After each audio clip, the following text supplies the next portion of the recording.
Salam à tous. Donc, on reprend donc la Torah numéro 12 du côté Moharan. On était en plein milieu d'explication du conte de Rabba Bachana. Donc, on avait vu ce démon qui courait sur le haut de la muraille avec le cavalier en bas qui courait sur un cheval, qui galopait avec le cheval. Et le démon, il allait plus vite que lui et il n'arrivait pas à le dépasser.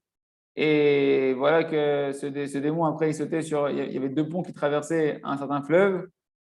Il y avait deux ponts voilà, qui passaient d'un côté à l'autre d'un fleuve. Dessus, il y avait des animaux avec des selles. Et on avait vu qu'il y avait ce démon qui sautait d'une bête à l'autre. Il avait dans ses mains deux verres de vin plein et il faisait passer le vin d'une main à l'autre sans qu'il n'y ait aucune goutte qui tombe par terre. Et on a vu que la reine des démons, elle a tué après ce démon-là parce il s'est dévoilé aux hommes alors qu'il n'avait pas le droit de se dévoiler aux hommes. Donc maintenant, on continue dans le conte et on dit. Donc,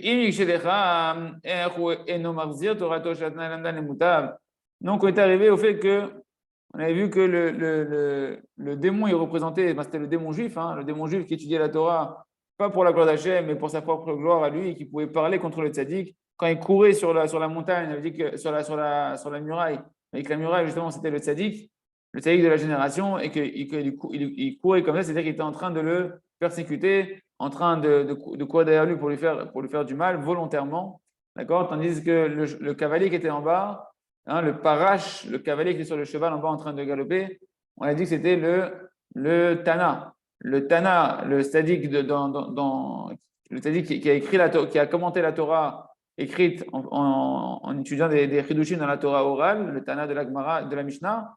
Et ben lui, il est considéré comme un cavalier. Ce cavalier, ça se dit en hébreu parash, comme un commentateur. Il commente la Torah, d'accord? Et quel rapport avec le cavalier? On avait dit pourquoi il est sur un cheval.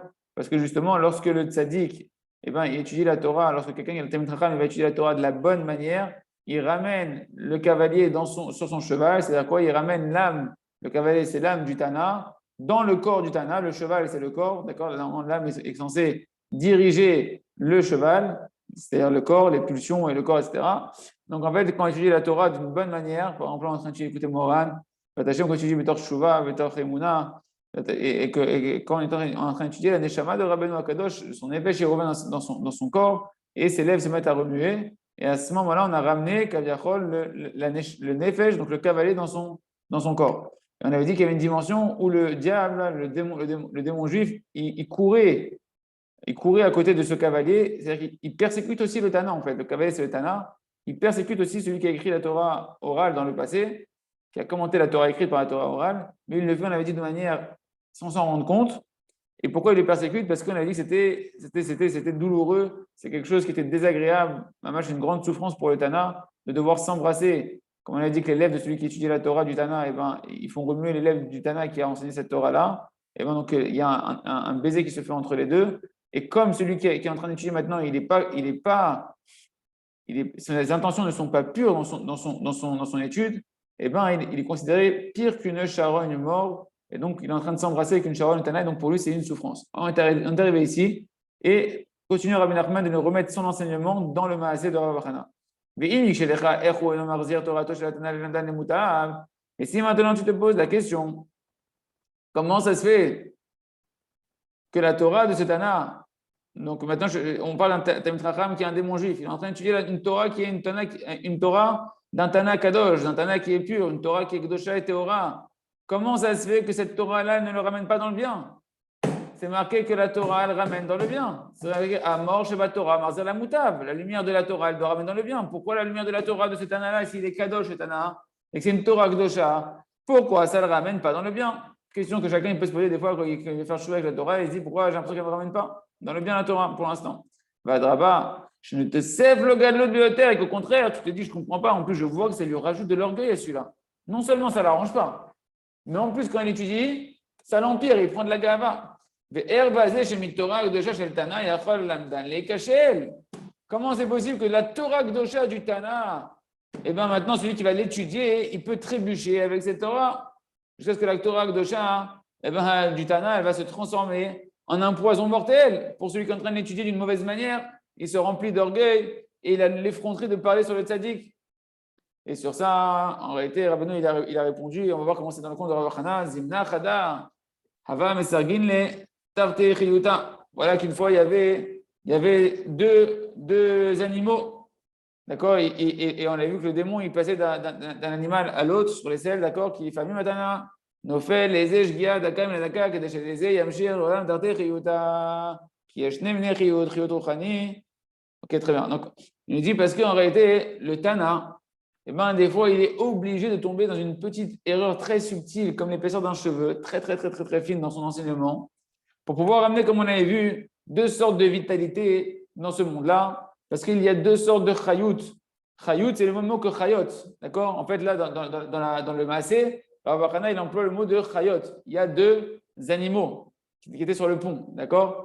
Et bien, en fait, les animaux font référence aux deux sortes de chayut, de vitalité que le Tana, il veut amener dans le monde par sa Torah, et qui fait qu'il va être obligé de faire une petite erreur. La première vitalité, c'est quoi les chayot, donc les deux animaux? Le premier animal qui représente la première vitalité, c'est la chiyut ruchanit, c'est la vitalité spirituelle, que c'est l'essentiel, que essentiellement ça c'est l'essentiel et on le reçoit du côté droit de la Torah de Shah, comme c'est marqué Orer Yamim Bimina. La longévité se trouve à la droite de la Torah. Comme Chachamim, ils ont marqué dans la Maseret Kedushin al-Pasuk, les man yarichu yamecha lam shekulo aroch. Dans la Maseret Kedushin, on voit que le fait quand on parle de la longévité, d'avoir des longs jours, une longue vie, ça fait référence les rolam shekulo aroch, au monde qui est entièrement long, qui n'a pas de fin. En fait, c'est le monde spirituel du olam haba. Donc, en fait, tu vois que la longévité, la bracha de la longévité qu'il y a dans la Torah, Bimina, comment c'est marqué Bimina, Horaire Kamim Bimina, qu'il y a la longévité des jours à sa droite, ça fait référence en fait à la vitalité spirituelle qui est le monde Rouhani, qui est le monde Kulo Aror, qui n'a pas de fin, qui est éternel, car l'éternité n'est que dans la spiritualité. Donc ça, c'est la première dimension qui veut amener le Tana, qui est essentielle, il veut amener la Chayut Rouhanit. Chayut Gashmit, la deuxième animal, ça fait référence à la vitalité matérielle, qu'elle vient du côté gauche de la Torah, quand c'est marqué Bismola, Oshe avec Chavod, à sa gauche, il y a la richesse et les honneurs. Vatana Mechamad de Kuto Hatsuma, Bachiyut Aruchani, no matir et Atzmo Chad Shalom, Mikol Vakol Mechut Aruchani. Ou Mechamad Shou Nafa de Brinat Alimud, Shelo Lishma, Bishvil Chayut Gashmi. Donc il dit, et le Tana, du fait qu'il est complètement attaché, il a un attachement très très fort dans la vitalité du côté droit, et no matir et Atzmo, il ne s'autorise pas, Chad Shalom, de pouvoir quitter un seul instant le côté droit. Mais du fait que maintenant il a dû tomber un petit peu de son limoud l'Ishem Shamaim, comment il est Tana lorsqu'il enseigne et quand il donne sa Torah, il est obligé de faire une petite shgia, une toute petite entorse, d'accord, dans son enseignement. Pourquoi? Seulement pour pouvoir amener la vitalité matérielle qui se retrouve dans le côté gauche, qui est habité par les forces du mal. On va expliquer un peu avec le peu rouge du Rav, vous chez Olam Parnassa. Tout ça, c'est pour que le monde il puisse avoir de la Parnassa. Et c'est de ça en réalité que la Torah, comme ça il répond à la question Rabbi Nachman qu'on avait vu déjà, c'est comme ça que maintenant quelqu'un qui étudie la Torah, un démon juif qui vient pas avec des bonnes intentions, eh ben, il peut avoir la force de parler sur le tzaddik, parce que la Torah est passée par la Torah du Tana est passée par ce côté gauche pour amener la parnassa et l'abondance matérielle dans ce monde-là. D'accord? Du fait que ce Tana, il a un tout petit peu dévié dans le côté gauche pour amener cette parnassa-là qui se trouve dans le côté gauche.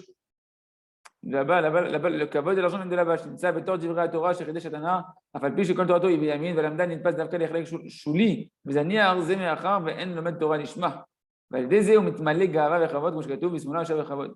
Ok, c'est parce que le lamdan maintenant, le fait que lui, celui qui va étudier la Torah, il est complètement en train d'étudier l'O Leshem Shamayim, il n'étudie pas du tout pour la gloire d'Akadosh Baruch Hu, et bien du coup, c'est comme ça qu'il va tomber maintenant par cette mauvaise intention dans son étude, qui va tomber dans ce côté gauche de la Torah, que le Tana, il est à peine passé là-bas, mais lui, il s'enfonce là-bas par ses mauvaises intentions de recherche d'honneur et d'argent dans la Torah, et donc il se remplit de gava à cause de ça par sa Torah. Jusqu'à pouvoir parler sur le tzaddik. Mais Zohar Kavana, Kaimin, Atre, Gishre, Dedonag. Et c'est ça, on a vu qu'il y avait Kaimin, il y avait deux ponts de cire. Adonag, c'est de la cire. Veshaver, Mehai, Lehai. Et donc, lui, il passait d'un pont à l'autre. Shomed al Gesha Shashava, Beno Yachol Lahamod. Pourquoi en fait c'est des ponts qui étaient en cire, il nous dit? Parce que pour nous dire que c'est des ponts sur lesquels tu ne peux pas te tenir. il sautait le démon d'un pont à l'autre, parce que le pont, à chaque instant, il risque de fondre et de s'effondrer. C'est pourquoi Kofetz al-Gesher Hasheni, il saute d'un pont à l'autre, mais du fait que l'autre pont, il est aussi un pont en cire, Kofetz al-Rishona, eh bien, il revient sur le premier. Le Kofetz Me'aï et il saute de l'un à l'autre, de droite à gauche, de la même manière. Ken Atana, je sais qu'Elian Shadash Torah, je peux pas le payer. Et Karlimodo Tamid Lishma, Mechamash Sere Lamshech Yud Gashmi Laolam, Mapilimodo le Limud Shel Lishma, Azan Notlim Menu Limud Bchinat Lishma, Shover, Kofetz, Vatana et Kalachol Kofetz, Minimodo Lishma, Limud Shel Lishma. Donc il nous dit en réalité, ça va nous faire référence à quoi? Ça va nous faire référence que le Tana, lorsque maintenant il va enseigner sa Torah, d'accord? Donc on parle du tzaddik d'en haut qui a enseigné la Torah orale, qui a écrit les Mishnayot, la Gemara et tous les enseignements qui nous restent à l'écrit de la Torah orale. Eh ben, l'essentiel, on a dit, l'essentiel de son étude, lui, quand il la donne, c'est les Shem Shamaï. Mais du fait que maintenant il doit amener de la vitalité matérielle et de la parnasse dans le monde pour chacun d'entre nous, on le fait tomber du ciel dans une étude à un moment donné, très, très, très subtilement. Ce n'est pas du tout comme nous on imagine. C'est vraiment quelque chose de très, très, très fin, où il ne va pas étudier les Shem Shamaïm comme il a l'habitude d'étudier les Shem Shamaïm. Ça, son niveau de pureté, d'intention, quand il va étudier la Torah, elle va être un peu moins pure que d'habitude, moins les Shem Shamaïm. Et à ce moment-là, et à ce moment-là, qu'est-ce qu'il fait? Donc, c'est comme si il est en train de sauter d'un pont à l'autre, le pont de la droite, le pont de la gauche. La droite de la Torah, la gauche de la Torah, et il va sauter, on va le faire tomber sur le pont de gauche de la Torah, là-bas où il étudie. Pour être là-bas, il est obligé. Il y a tellement là-bas d'honneur et d'argent, mais dans le mauvais côté du sens du terme, que quand il va là-bas, pour rentrer là-bas, il est obligé d'avoir un petit peu cette défaillance très, très subtile, mais il ne reste pas là-bas. Tout de suite, tac, il ressaute sur le pont de droite parce que lui, il va là-bas juste pour faire ce travail-là, d'amener la parnassa et le shefa, mais tout de suite, il retourne dans son étude, l'ishma, les shem shamaim. D'accord? Les shover, mais l'ishma, les lishma. Et donc, il saute comme ça, en fait, il saute de manière obligatoire, il est obligé de le faire, le Tana, de passer d'une étude l'ishma à une étude qui n'est pas l'ishma, une étude qui est pure et désintéressée, à une étude qui est intéressée à son niveau à lui de manière très subtile. Oui, Ilan? Ilan, j'ai une petite question juste. Donc là, si je comprends bien ce que tu expliques, c'est qu'il y a des parties du chasse qui ont été enseignées et transmises un petit peu moins l'ishma. Et quand tu les étudies, tu es susceptible de tomber dans la Gehava et dans la marche locale sur le tzaddik. Exactement, c'est ce qu'il dit. C'est-à-dire que dans la Torah qu'on a écrit, il y a des parties dans la Torah orale que le Tana, quand il les a enseignées, à ce moment-là, on l'a fait tomber dans le ciel avec une petite guilla de kavod. Et des fois, on voit dans la Gemara, des fois, on voit des questions, on se dit, c'est marrant que sur un tel, il marque ça. Sur un tel, il marque ça. Tu vois, des fois c'est marqué clairement. Genre, moi, plusieurs fois, je me suis dit, tu ne peux pas dire sur Rabbi Meir, sur truc, les histoires, et tu vois qu'à son niveau à lui, oui, il y avait un moment donné où il y a eu une petite subtilité que la Torah elle a grossi comme un microscope, comme une loupe, etc., pour qu'on puisse s'en rendre compte, tu vois. Mais ça, c'est des histoires que la Gemara nous raconte. Mais même quand on ne raconte pas la Gemara, ça veut dire que quand le Tana il a enseigné sa Torah, Min Hashamaim, c'est-à-dire que ce n'est pas lui qui a trébuché, c'est que dans le ciel, on l'a fait à un moment donné dévier un petit peu dans sa pureté d'enseignement pour que la Torah ait cette possibilité d'avoir un double tranchant, d'accord, de pouvoir t'amener dans le bon côté et le mauvais côté, et parce qu'il y a une nécessité aussi comme ça de pouvoir amener le kavod et surtout la parnassa dans ce monde-là, et on se rend compte en même temps du danger de la parnassa, c'est-à-dire qu'à Kama, il faut faire attention du monde de la parnassa, parce que le monde de la parnassa, c'est le côté gauche. Le côté gauche, il est habité énormément par les forces du mal. On verra dans la Torah 54 du côté moral combien en fait Rabbeinu dit que Atkama, on peut rester dans le monde de la Ruchniout et de la Gdusha, combien on faut y rester là-bas parce que les forces du mal, elles sont dans les côtés matériels et là-bas, c'est beaucoup plus facile, comme on le voit tous, quand on est dans le matériel, de pouvoir se faire happer par ce côté-là. Ok. Donc, qu'est-ce qu'on disait en bas pour reprendre la ligne? Mechila, Sheshma, Umechamat, Gdushato, Prishuto, Shover Vekofes, Mishel Lishma, Lishma. Mais comme lui, il est tellement kadosh, il est tellement détaché des plaisirs de ce monde-là, le Tana, quand on le fait tomber dans le côté gauche, tout de suite, il ressort dans le côté droit. C'est-à-dire qu'il ne reste pas là-bas. Nous, quand on tombe là-bas, avant de se réveiller, ça peut prendre une journée, ça peut prendre 2 jours, ça peut prendre une bonne doute, ça peut prendre après, il faut prendre une grosse chute que Dieu nous en préserve. Il faut dire pourquoi je suis tombé là-dedans, etc. Et tout. Ah, c'est parce que j'ai eu de la gava, etc.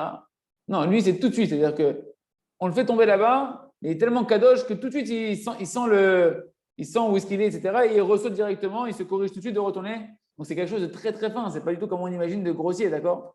Chez lui, cette dimension de tomber dans l'olishma, de l'étude qui est impure, c'est comme se trouver sur un pont de cirque, tu n'as pas le choix. C'est-à-dire que lui, dès qu'il se trouve dessus, il sent qu'il est en train, il va tomber dans le gouffre. Donc tout de suite, il saute. Immédiatement, il a le réflexe de sauter. On ne peut pas tenir sur un pont comme ça. Chauver, les torts d'Ishma, il ressaute donc sur le pont de droite. Donc tout de suite, il retourne dans le côté de l'Eshem Shamaim, d'étudier pour la gloire d'Hachem. Mais pas pour lui, pour le bienfait du monde, il est obligé de retourner après du côté gauche, de ressauter dans le côté gauche pour amener la parnassa dans ce monde-là. Chez Weslo, Arshal, comme Gesha Sheldona, que c'est comme pour lui, de nouveau comme un pont en cire. Donc il saute sans cesse d'un pont à l'autre. Ce n'est pas une fois, c'est plusieurs fois. Quand on étudie, on est sans cesse nous-mêmes happés par des passages de notre étude où le Tana il a dû passer à droite, à gauche dans des combats à l'intérieur de lui, dans ses intentions de pourquoi il étudie. Et ça réveille chez nous également cette dimension qu'on pouvait se poser la question d'où ça vient dans la Torah, de Uposhaim, Ikashelubam, que les fauteurs, ceux qui sont remplis de Gahava et qui ne travaillent pas leur Gahava, eh ben, ils vont trébucher par la Torah. Et donc, ce n'est pas à cause du Tana, parce que le Tana, même ce qu'il fait, il le fait les Shem Shamaim, il le fait. C'est-à-dire que quand lui, il passe dans une dimension qui n'est pas les Shem Shamaim, dans une dimension d'étude de la Torah ou d'enseignement de la Torah qui n'est pas pour la gloire d'Hachem, il le fait les Shem Shamaim quelque part. Il le fait ça pour la gloire d'Akadosh Baruch Hu, parce que c'est nécessaire pour le Ham Israël et pour le monde de recevoir de la Parnassa, donc il le fait avec une bonne intention quelque part. Mais ça donne la possibilité à celui qui veut approcher la Torah en voulant rester un cochon qui met un anneau en or dans ses narines, comme a dit la Mishnah, voilà, il pourra trébucher que Dieu nous en préserve, jusqu'à ce qu'on va voir qu'il parle d'une manière nauséabonde. Très bien. On voit ce qu'il dit le Rav ici, si on a rien oublié. של הגשמיות, להמשיך ראשי לכל העולם, וכיוון שתנא שהוא קדוש שאינו יכול לסבול להיות מצד שמאל, משום שזה נקרא תורה של ישמע, לכן הוא מיד קופץ לצד ימין, זה ce qu'on a dit, ברוך השם. ומה התיקון לכל הנ"ל? Et c'est quoi la réparation à tout ça? Donc Rabbeinu continue à expliquer maintenant la suite du Maasé par rapport au tzaddik vivant dans ce monde-là, que grâce à lui, on peut réparer toute l'étude du Tana, tout l'enseignement du Tana, il peut redevenir maintenant Kodesh Kodashim. Donc vous vous rendez compte qu'en réalité, le tzaddik, ce n'est pas simplement qui répare le lamdan, celui qui étudie la Torah, le démon juif, enfin la Torah qui est enfermée chez lui, mais il va réparer quelque part aussi même le passage de la Torah du Tana qui a dû passer par le côté gauche pour amener la Parnassa. Le tzaddik, quand il va accepter avec honte, avec amour et avec joie les hontes qu'on lui fait, avec une certaine partie de la Torah que le Tana il a dit, et ben le tzaddik à ce moment-là, il va même la Torah du Tana, il va la purifier, les gamerer, la ramener complètement dans le côté droit. Et donc, même en fait, renettoyer les passages dans le côté gauche de la Torah. Benakid, très cassé, des Cham Rabide. Et donc, il a pris 2 verres de vin dans sa main. Donc, le tzaddik vivant.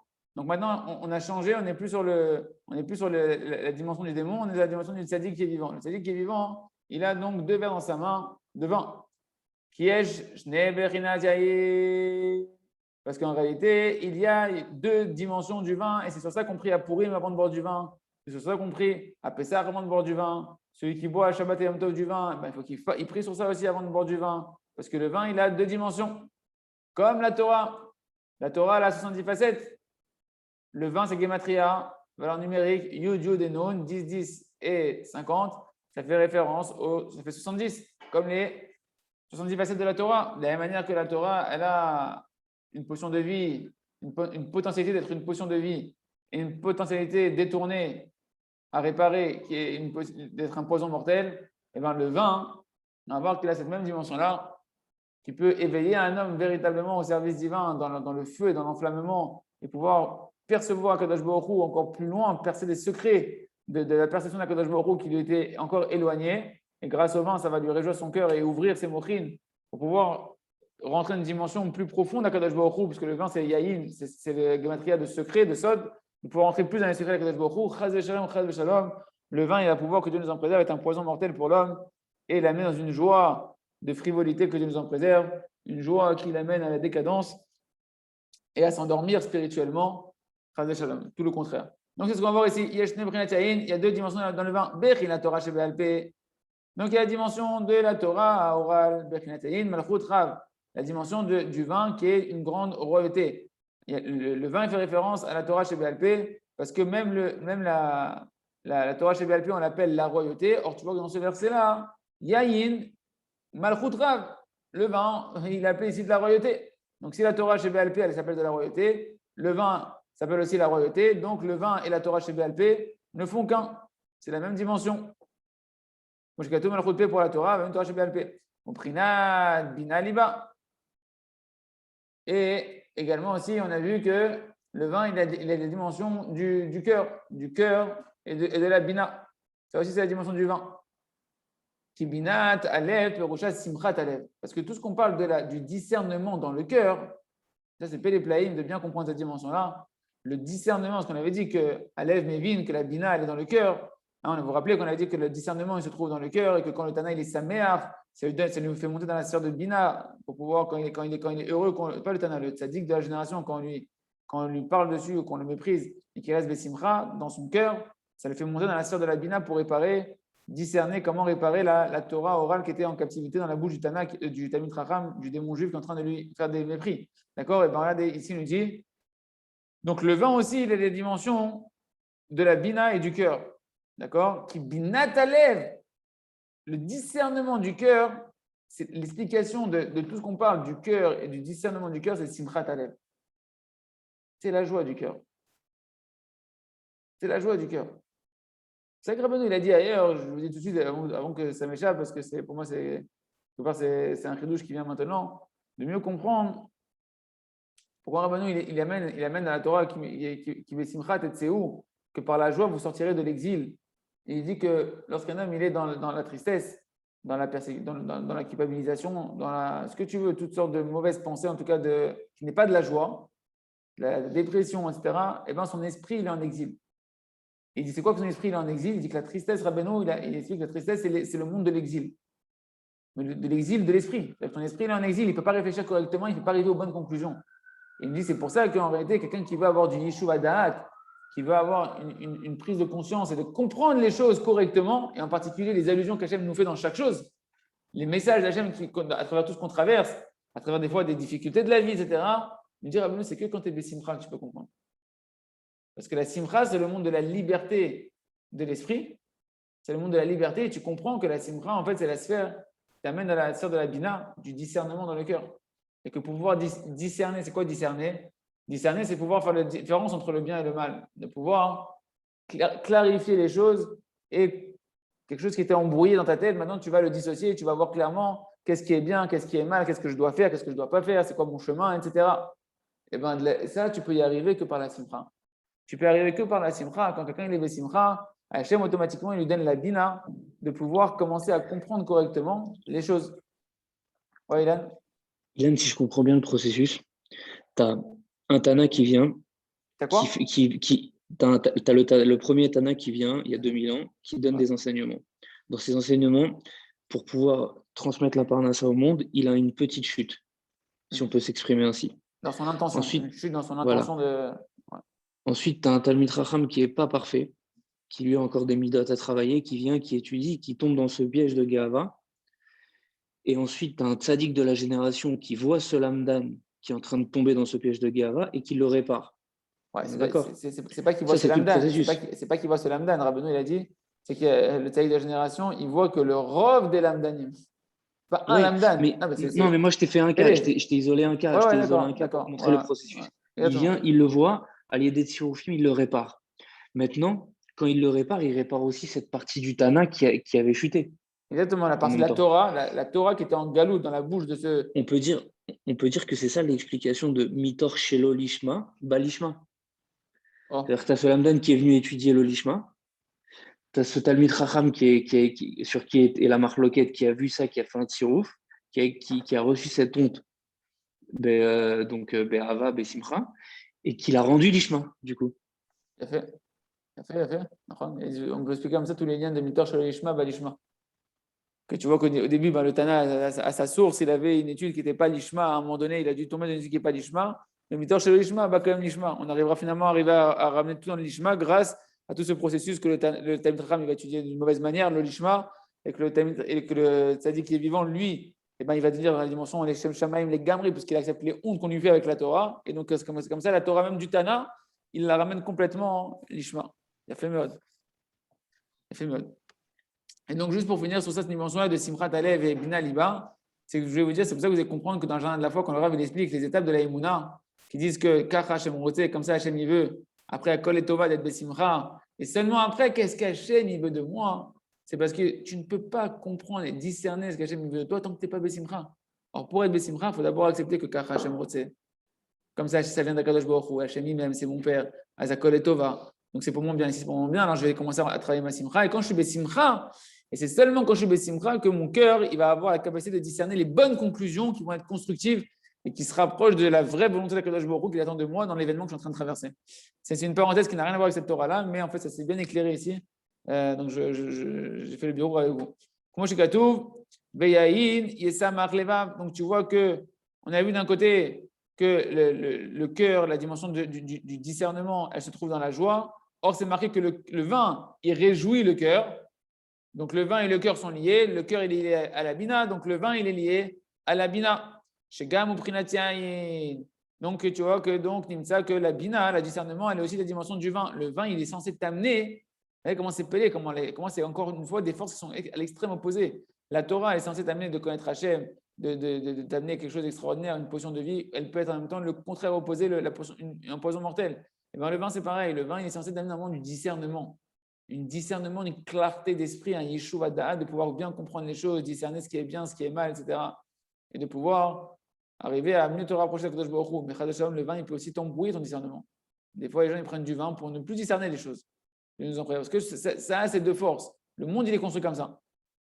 Narzor v'naskir chez la Torah, chez Adonai nimzat b'shiv shel Amdan, chez Yehudi, ibchinat Torah shelo lishma klal v'tzadik ma'ale ota midare daga kodem u'male ota, ibchinat chatzet anu chibuk ulachar miken. Les Prina Shoshana. Donc, on avait dit que le Tadi, quand il répare la Torah du Tana dans la bouche de cet Amitracham qui utilise d'une manière mauvaise et qui est en train de le mépriser, il répare la Torah d'abord dans une dimension de Chavatzet, Asharon, donc la rose qui était un côté verdâtre, et après il l'a fait monter dans la dimension de la rose rouge, Shoshana Ta'amakim, qui était la dimension à la fois de la première rapprochement et réparation de la Torah, qui était l'enlacement, après le baiser.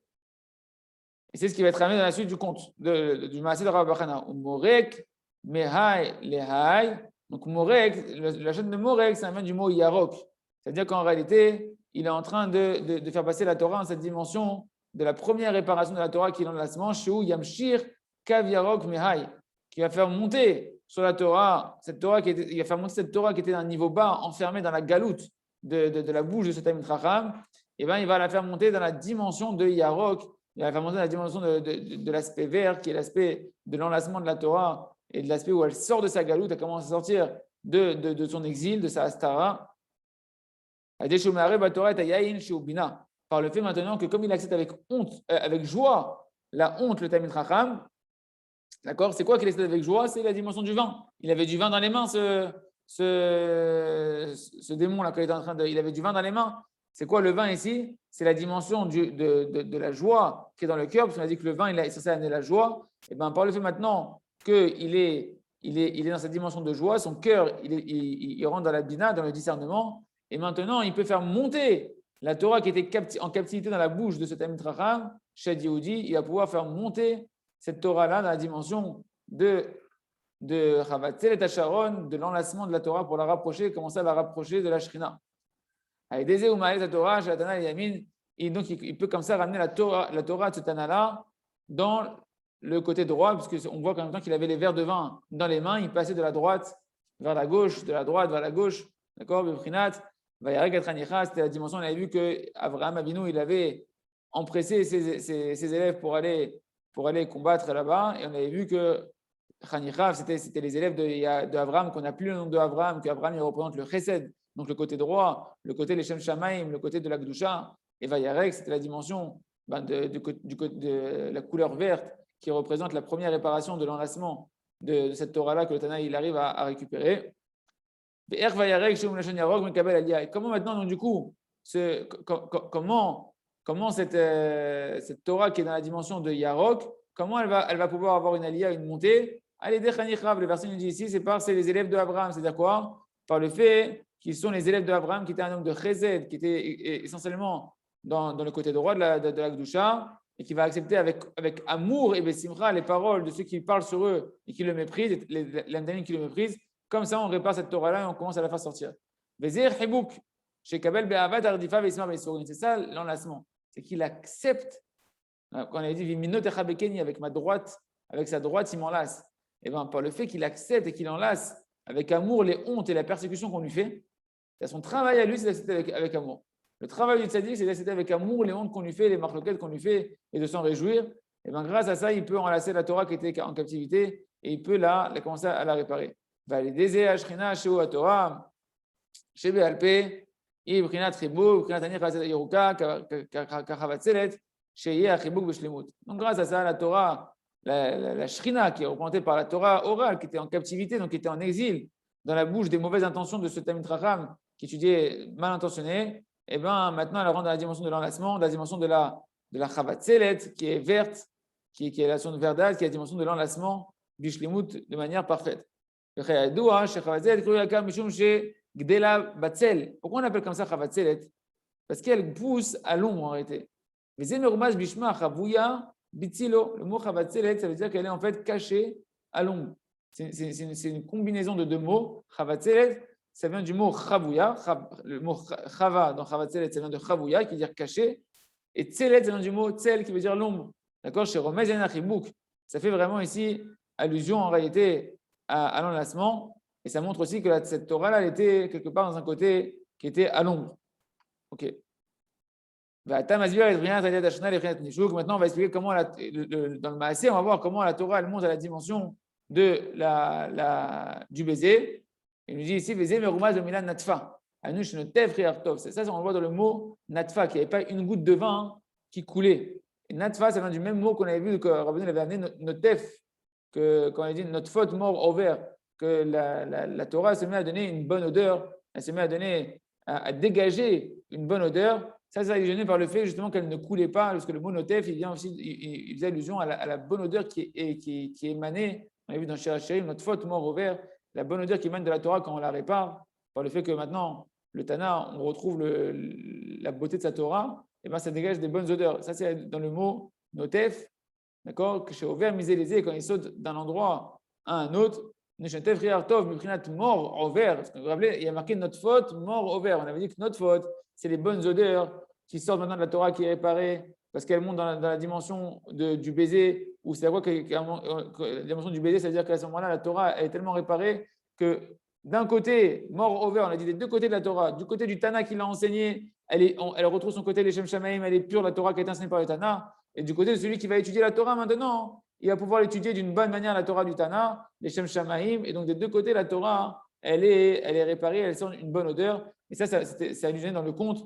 D'une part, que le vin ne coulait pas, il n'était pas de notef, il ne coulait pas. Et d'autre part, que c'est marqué qu'il était au vert, il sautait d'un endroit à un autre, pour dire que des deux côtés, maintenant, la Torah, de celui qui l'enseigne et de celui qui l'étudie, eh ben, elle dégage une bonne odeur et qu'il y a vraiment un baiser, il y a vraiment un rapprochement entre ces deux origines de la Torah, celui qui l'a enseigné et celui qui l'étudie. Ils s'enlacent, il y a un vrai échange au niveau des rouach, au niveau des neshamot, et ça donne un réachatov, une belle odeur des deux tzadikim. Comment donc elle se fait la dimension du baiser? Notre faute mort au vert. Donc on a vu, c'est cette dimension qu'elle dégage une bonne odeur de tous les côtés. Elle est dé à chorma. C'était par la dimension que le tzadik qui est monté dans la serre de la chorma. C'est comme on le voit dans le conte de Rabba Bachana. C'est quand on a marqué que la reine, elle a entendu et que le démon s'était montré aux yeux des gens et elle l'a tué. Et nous, chez Yaskil, Beishma et Torah chez BLP. La chaîne d'entendre, quand on dit Shema Israël, ce n'est pas écoute Israël, juste dans le sens d'écouter avec ses oreilles. C'est dans le sens de prête attention à Israël. Réfléchis Israël. La chaîne de Shema, la Shemia, c'est pas comme un Maazin. Il y a le fait d'écouter, d'entendre, il y a le fait d'écouter avec chercher à comprendre et à faire pénétrer à l'intérieur de soi. Ici, la dimension de que c'est marqué Ushma'at Malchuta, Uktale, elle a entendu. D'accord, la chaîne d'entendre ici, c'est la chaîne de réflexion. Vishma et ta Torah, que le tzaddik, il doit prêter attention maintenant quand il entend les hontes qu'on lui fait. Il doit prêter attention, d'accord, il doit bien écouter ce qu'on lui dit pour pouvoir entendre la Torah orale qui sort de la bouche de celui qui le méprise. Cette Torah orale qu'on appelle comment?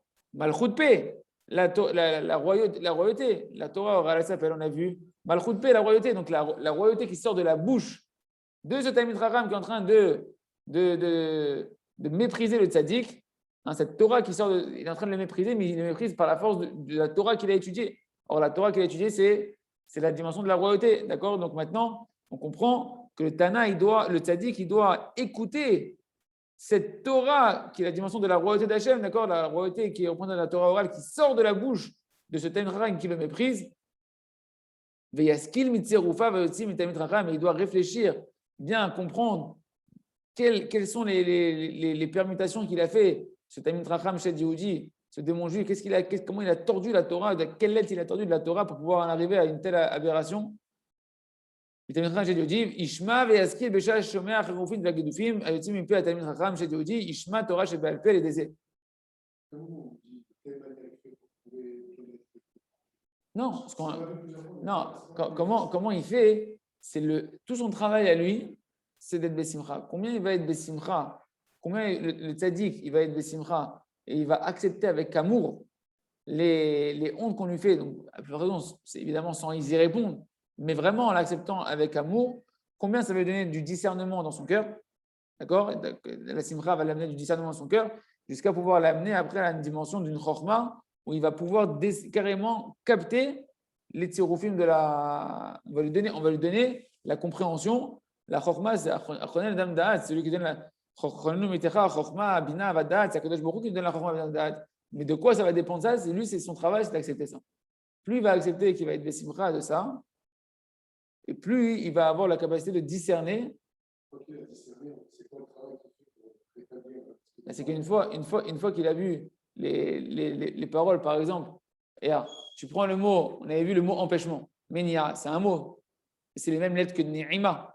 Lui, quand il entend les mots qu'on lui dit, il voit dans les mots, les lettres qui ont été prononcées, quelle racine de la Torah ça a pris sa source. Et une fois qu'il a trouvé ça, il sait maintenant comment remettre les lettres dans le bon ordre. Et qu'en réalité, par exemple, il y a mon Rav Zechonel Livracha, Rahim Al-Jaj, il avait donné un chidouche à Tzoum, il avait dit, il y a un verset qui nous dit Ikaret anefesh kidvar Hashem bizar, mitzvato efar, Ikaret anefesh ha'i abonaba. Un verset très dur de la Torah qui dit voilà, parce que la parole d'Hachem, il l'a méprisé, kidvar Hashem bizar, mitzvato efar, et sa mitzvah, il l'a annulé. Sera retranché cette âme-là, du Ham Israël, et la faute est en elle. Verset violent. Et la Torah, encore une fois, elle est qu'une Torah de vie qui veut que nous rapprocher de Kadosh Baruch Hu. Elle dit Ben Bagbag Omer, a forba de kol là-bas. Ben Bagbag, il a dit retourne la Torah, parce que tout est dans la Torah. A forba, retourne la Torah, parce que tout est à l'intérieur d'elle. Ouais, j'ai oublié, il est 10h05. On finit avec ce chidouche-là, on finira demain, Mechila. Et il nous avait dit, c'est quoi? Prends une lettre de la Torah, retourne-les, et tu verras que des bonnes choses dans la Torah. Donc maintenant, prends les mêmes lettres de la Torah, les mêmes lettres. Et regarde comment, en changeant les lettres, tu peux donner un sens complètement différent. Et c'est ce que le Tana il fait, c'est ce que le Tzaddik il fait quand il entend la Torah orale déformée, avec un mauvais sens, une mauvaise compréhension, avec les mêmes lettres. Regarde la magie, comment c'est extraordinaire. Kidvar Hashem Biza, la parole d'Hachem, il a méprisé, tourne les mauvaises lettres. Biza, ça devient Zahav. Maintenant, la parole d'Hachem, c'est pour lui, c'est de l'or. Mitzvato Efar, et sa mitzvah, il l'avait annulée. Mitzvato Péré, maintenant il la fructifie, il l'a fait multiplier. Ikaret, retranché, ça devient Ikater, Tikater, couronné, elle sera couronnée. Avonaba, le péché il est en elle, ça devient, les mêmes lettres de Avona, ça devient Anava. L'humilité elle est en lui. Le Bikitour, c'est un exemple comme un autre, de dire comment le Talmid Chacham, le tzaddik, quand il entend et qu'il reste Bessimcha, ça lui donne la possibilité de pouvoir, que Hachem il lui ouvre les yeux, ouvre-moi les yeux, je vois des merveilles dans ta Torah. Il rentre dans la Torah, dans les paroles avec une émouna shlema, il rentre dans les paroles qu'il est en train d'entendre, et avec la joie qu'il a, Hachem lui donne de comprendre quelle lettre il a utilisée de la Torah, qu'est-ce qu'il a compris tordu, et de les remettre dans le bon ordre, dans la manière que ce soit vraiment un tsinor, que les lettres elles redeviennent un canal d'abondance, mais d'abondance pure, complètement nettoyée. B'ezrat Hashem. Bon, on reprendra demain parce qu'il faut absolument qu'on continue le Seder, Chazak, Ve Nitrazek.